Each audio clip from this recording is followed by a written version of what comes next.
Vestals Gap Road is an early American road that ran from Alexandria all the way to Winchester. It was traveled by famous Americans like George Washington and Daniel Boone.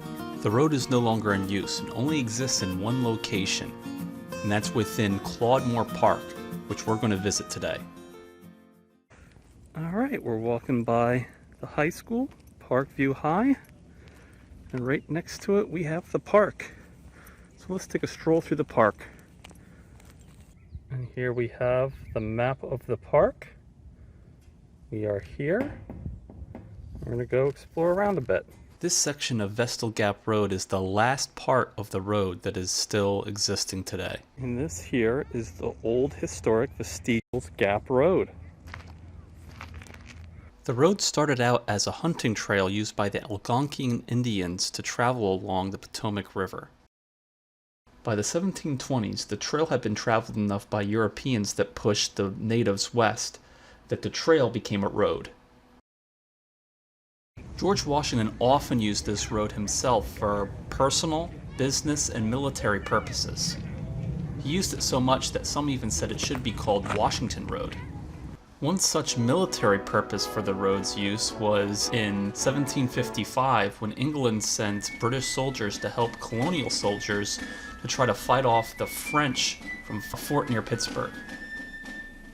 The park includes the halfway point of Vestals Gap Road. And right along this halfway point we have the original Lanesville House, which acted like a bed and breakfast of the time and as the post office in the early 1800s.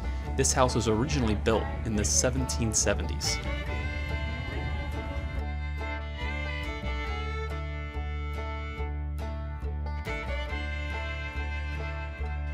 During the War of 1812, when British troops advanced into Washington, D.C., steps were taken to make sure important documents like the Declaration of Independence and the Constitution were stored in a safe place.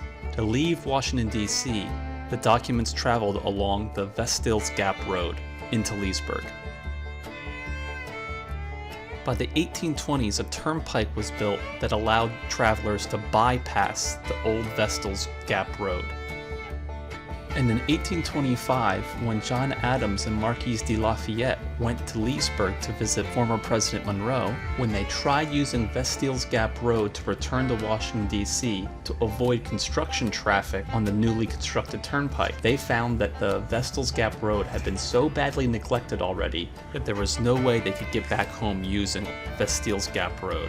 So they went back, stayed an extra night, and then eventually used the turnpike to get back to Washington, D.C. As the road continued to be neglected, there were less and less travelers that used this road, and it was only used for local traffic. And by the 1950s, the road wasn't used at all. And today, the only section of road that still exists is inside Claudemore Park in Loudoun, Virginia.